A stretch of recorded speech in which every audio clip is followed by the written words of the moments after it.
Hey guys, Jason from Critical Dice. Welcome to our new show here on YouTube. We don't have a name for it yet, but more on that later. Recently on our Instagram at Critical Dice, we did a contest, a kind of a poll series where we did this bracket where all of the people who follow us over there got to do a kind of a contest, and they could pick their favorite race and their favorite class. They whittled it down from about 8 races, 8 classes, until we were left with the winner, in this case, a Tiefling rogue. And so we're going to take just a few minutes, hopefully 5 minutes or less, and we're going to create this character. And you can follow along as well, and we can do that together. So let's create a character. So I've got my player's handbook here, and I've got it open up to the Tiefling section.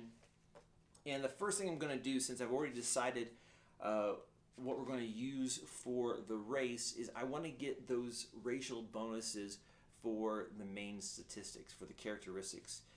We have our strength, dexterity, constitution, intelligence, wisdom, and charisma. And so this is on page 43 of your player's handbook. For Tieflings, we have a charisma score increases by 2. I'll set a plus 2 off to the side here, and intelligence increases by 1. And then I'm going to set this to the side. And the way that I like to do the attributes is I like to do the 4d6 method and then drop the lowest.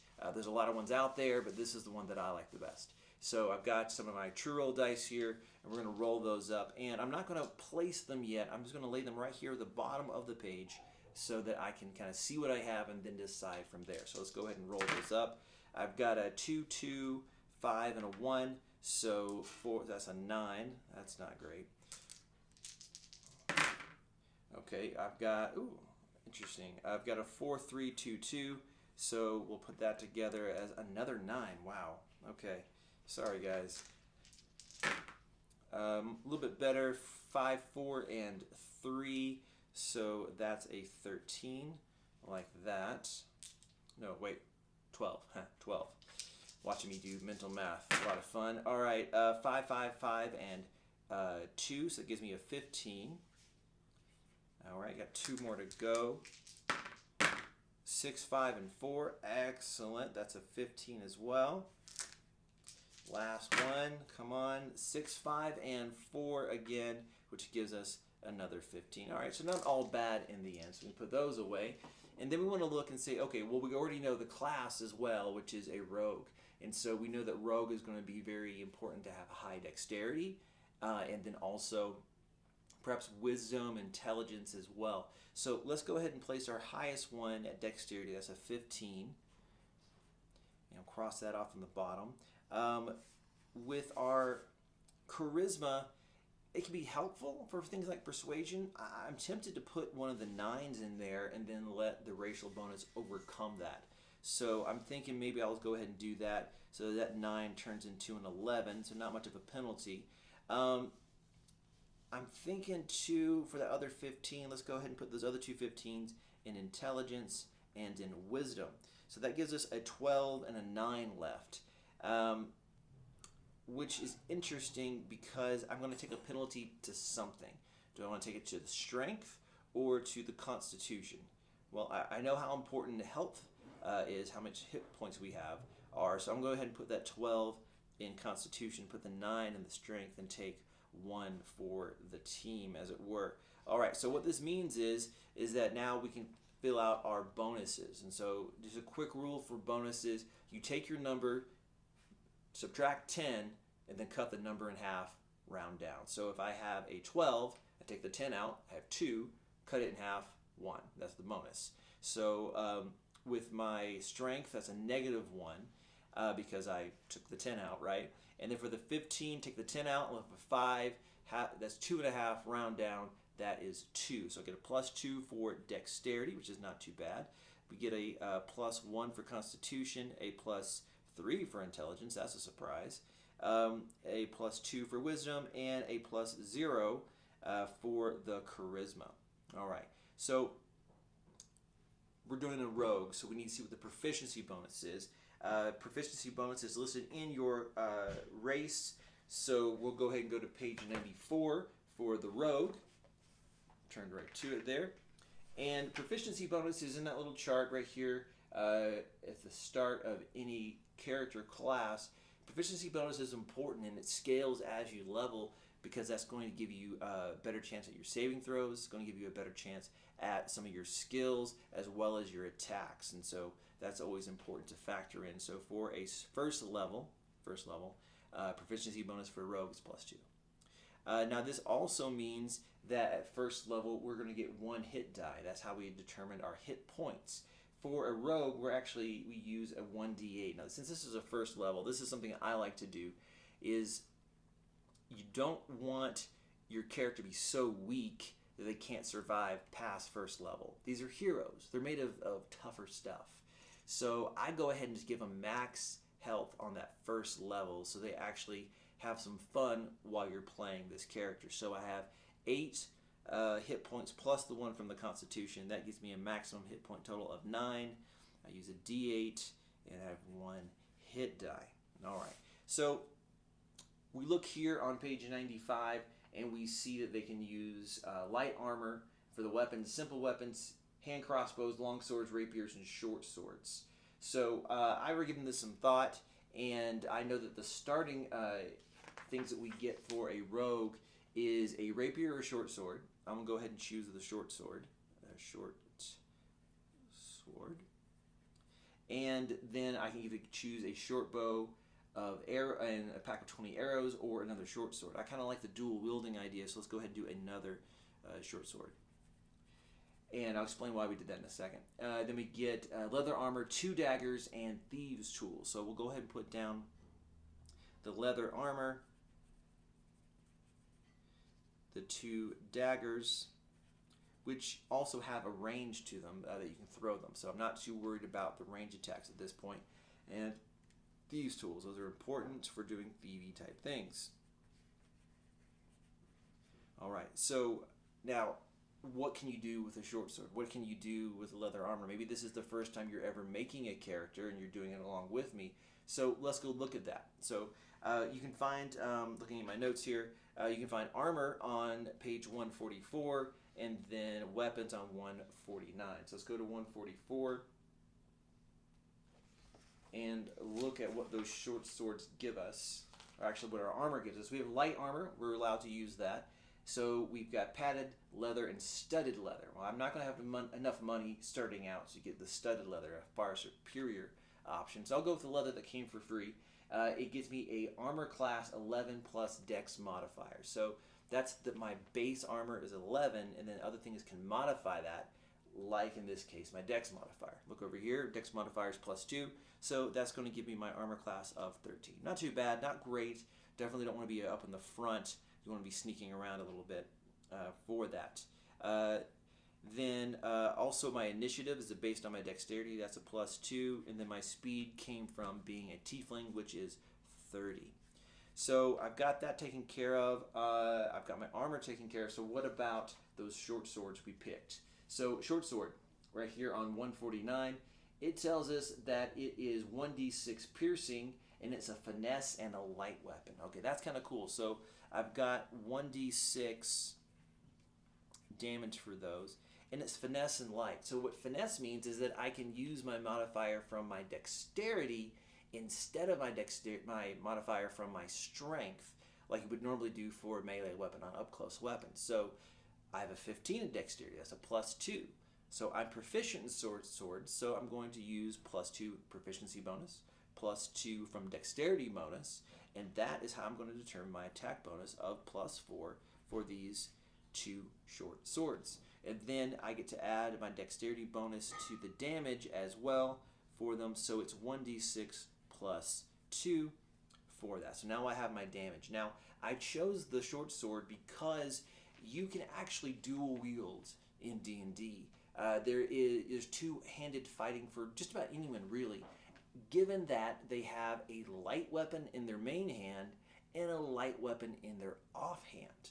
So as their main attack, they hit with their main hand, and as a bonus action, you can attack with that offhand, but you don't get the extra damage from the appropriate modifier, in this case dexterity. So now we can do 2 attacks per round right off the get-go and use that higher dexterity to get there. So it'll be +4, 1d6 plus 2, +4, 1d6. And that's how we'll do that. All right, so we've got our damage taken care of. We've got our statistics taken care of, our proficiency bonus, and all of that. Let's go back a little bit to the rogue.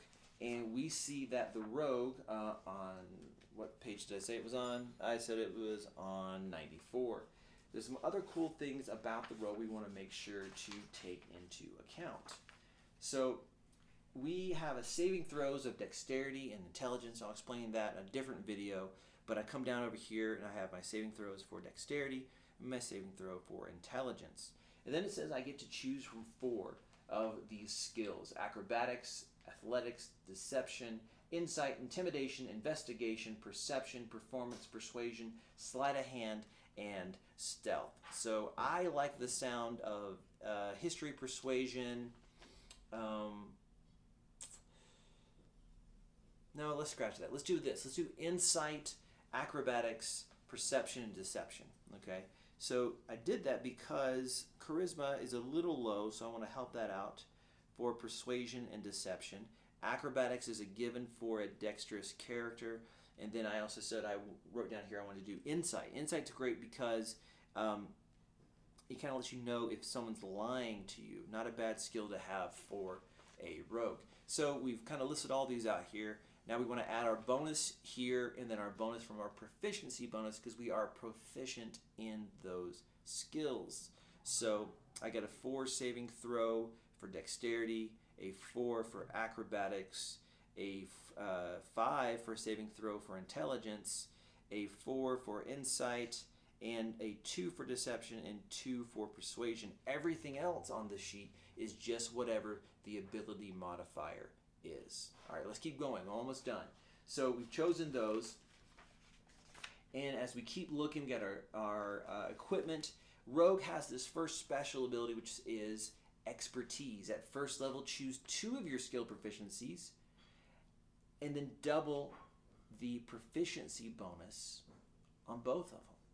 That's cool, especially considering that as you level up, your proficiency bonus goes up and you have an ability every few levels to increase your attributes as well, so you could really pump these up. So I've already given this some thought, so I'm going to choose acrobatics and persuasion to do this. So I'm going to, right here, acrobatics, I'm going to give it a little star next to it and change that 4 to a 6. Now that's really nice. Kind of tumbling all over the place. And then I also wanted to do it to persuasion. Yeah.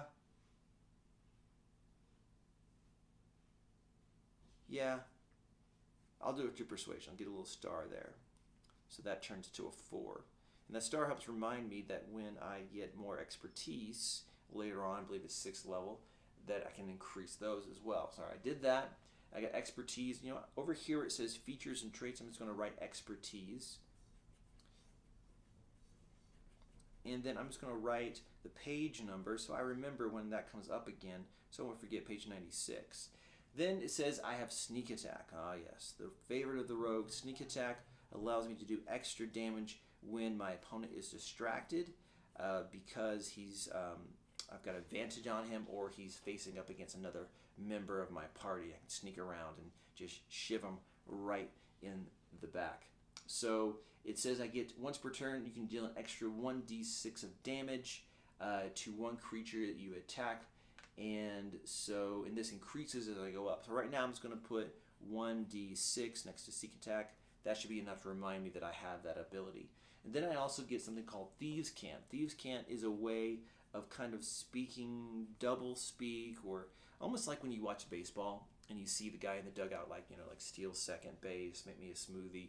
You know, it's all these little hand gestures and way of saying things. Or if you watch Penn and Teller Fool Us, they'll explain to the magician the trick that he just did and how he did it, but they'll say it in like these kind of code words so the audience still has no idea how he did the trick, but the other guy, the other magician, he knows that they know that he knows, right? And so that's what Thieves' Cant is like. So I'm just going to write down Thieves' Cant.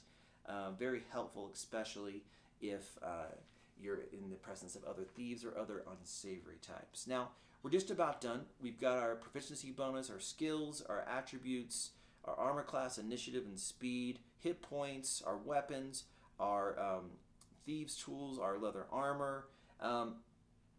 We're done with everything that comes with the rogue. I know I'm kind of going back and forth here a little bit, but let's go back to the Tiefling. That was page, 49 we said? 43. Okay, and it also says here that we have a bunch of special abilities because we are a Tiefling. Under languages, it says that we can read and write Common and Infernal. So over here in languages on the left-hand side, I'll write down Common, Infernal. For now, going back up, Infernal Legacy. You know the Thaumaturgy cantrip. Oh, that's cool. And you get some more cool things as you go up in level, but we'll start with that. So I'm going to put it right here in attacks and spellcasting because that's what that is, and adding Thaumaturgy. And Thaumaturgy is how you in D&D add spooky magical effects to your environment. So some of the examples are a window shutting or opening, whispers off in the distance, the crying of a single crow, that kind of thing. Just everything that's kind of spooky, making your voice 3 times louder than usual. You know, all that kind of cool stuff, which is very appropriate for a Tiefling character, which has that kind of an infernal legacy and heritage going on. So you can be really creepy with that. It also says that I have hellish resistance over here in features and traits. I'm going to put resist fire damage. I have resistance to fire damage. That means any kind of fire damage I will take half damage from. And then I also have dark vision, which is great. Dark vision is always helpful. And then it says my speed is 30 feet, size is medium, alignment, mostly chaotic, age, we mature the same as humans. Great. All right, so that's all taken care of. Now, there's one more step that I want to look at that we can really make this character come to life. We haven't given them a name. We haven't really done the alignment yet. All we really know is the race, class, and level. Kind of generic. So let's make it come to life. And a lot of people kind of zoom past this step, and it's the backgrounds. Backgrounds. Page 125. Okay? Let's go to page 125 and look at some of the backgrounds. Backgrounds kind of give you, well, the background of your character. Where do they come from? People don't just appear out of nowhere. Characters do. But let's give them some life. Let's make them a little more relatable. So what's the background of this character going to be? There's a lot of good ones you could pick for a rogue or a tiefling. There's acolyte, there's charlatan, but or criminal, that's a good one too. I had my eye actually on one that I thought was a little bit interesting to really add some kind of, to it, which is the noble. The noble. So this person is from a reigning class, part of the court of some kind of kingdom or empire. And so that's kind of cool because not only does it give us a sense of like, well, wait, what kind of tiefling empire are we talking about? How did they become a thief, a rogue, if they were a noble? What led them from point A to point B? We can talk about that in a different video. But it also gives us some very practical things that we can work on. So it says here that we gain some extra skill proficiencies. Now we're up to 6 skills, which is really great. So we gain history and persuasion. Well, I already picked persuasion. Oh no. Well, I'll just swap it out. I'll take persuasion from that, which gives me something else. I'm going to add perception, a key skill for anyone with a high wisdom, absolutely. And now that I think about it, I'm going to change that expertise from persuasion over to perception. So I'm just going to erase that little star and add it to perception. This is all fine. We're still making the character. It's fluid. We can kind of fix things as we want to go, which means now I have +2 doubled, +2 from wisdom. Perception is 6, and my persuasion goes back down to 2. All right, so let's add, what else did we say we get? We get history. History is an intelligence-based one, which gives me a 5 in history, which is great. It also says one type of gaming set. That's kind of cool. We can find that later on in the book. But a gaming set, so they the kind of games they would play in these high houses. Well, for me, I'm kind of a sucker for chess, but also, I mean, come on, it's got to be dice, right? So we're gonna put out a gaming set of dice over here in equipment and character notes. Just put on dice. That can be a lot of fun. Get a little meta sometimes. All right. It also says that we can add a language of our choice. Oh, that's cool. So we already speak Infernal, we already speak Common, so let's add something a little different to kind of really get a broad swath of languages. Let's add Elvish. Elvish is a good one. A lot of spells are written in Elvish, a lot of trades conducted in Elvish, a lot of ancient lore is in Elvish because of their long lifespans. So between Infernal, Common, and Elvish, maybe we can really discover a lot of cool things out in the world. It also says we gain a set of fine clothes, a signet ring, a scroll of pedigree, and a purse containing 25 GP. Oh yes, that's going down in the money. 25 GP, always nice to have a little extra spending money. So we wrote that down. Now, also in here are suggested characteristics. And I love this because it gets you thinking. It's almost like those game hooks that we have on our Instagram page where they're meant to kind of whet your appetite for something more. So now we have this Tiefling rogue who was formerly a noble. So let's see if we can't develop this character a little bit more. So a personality trait. There's a lot here. The common folk love me for my kindness and generosity. Maybe not. I take great pains to always look my best and follow the latest fashions. A flamboyant rogue, interesting, but maybe not. I actually had my eye on this one. If you do me an injury, I will crush you. I will ruin your name, and I will salt your fields. Oh, I like that. I like that. So up here in the top right, personality traits. I'm going to put 8. So I can remember that was the option number 8 over here, and it's kind of right, revenge. It sounds like he's a vengeful kind of person. And then if you turn the page, we have a couple other ideas here. There's an ideal, something that kind of is their North Star, what's going to guide them and motivate them. Again, just to whet that appetite to figure out what's going on. A couple of examples here is respect. Respect is due to me because of my position, but all people, regardless of station, deserve to be treated with dignity. And they'll have a little bracket there that says good. So can I have an idea that this is a characteristic or an ideal that a good aligned character would have. But I don't know if that's the right one for this character because we already get this idea that they've left the court. They're out adventuring, and a rogue, a very disrespected profession. So maybe that's not it. Maybe we need something a little more, well, there's one here that says independence. It says, I must prove that I can handle myself without the coddling of my family. And it says it's great for a chaotic character. We read earlier with the Tiefling that they tend towards chaotic. So let's go ahead and put chaotic right here by alignment. And let's go ahead and just do chaotic good. I know you can do chaotic neutral, chaotic evil, but something basic as this, they're a hero, man. Chaotic good. Kind of a Han Solo-esque thing going on. So under ideals, I'll put number 3, which is independence. All right.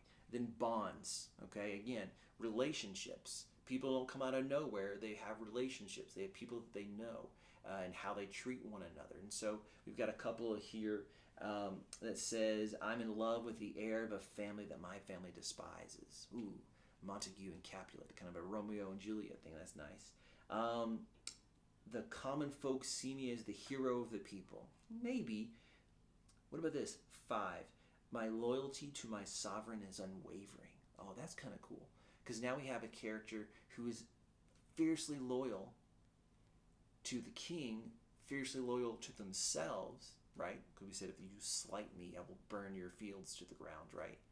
But they want their independence. They need to prove maybe that they're worthy of the same respect that they give to their monarch.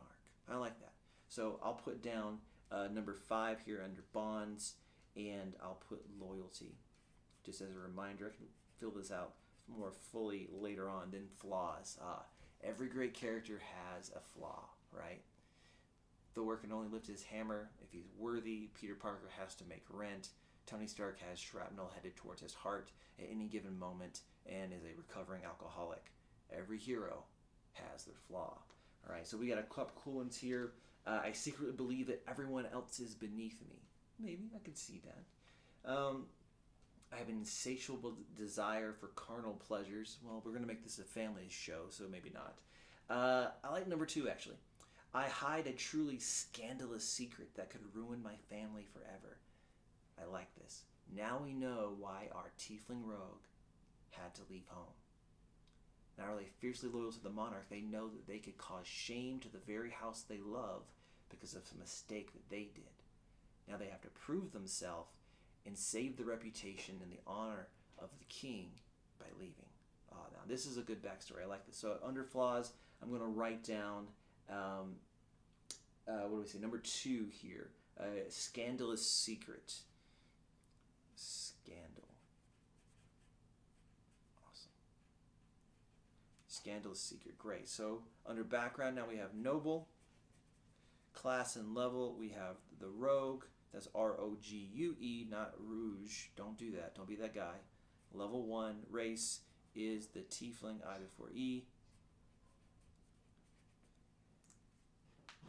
And now we're off to the races. We still have a name. We haven't picked a gender. Boy, girl, something else. How do Tieflings work? I don't even know. So let's do this. Let's go back over to our notes here. Say Tieflings on page 42.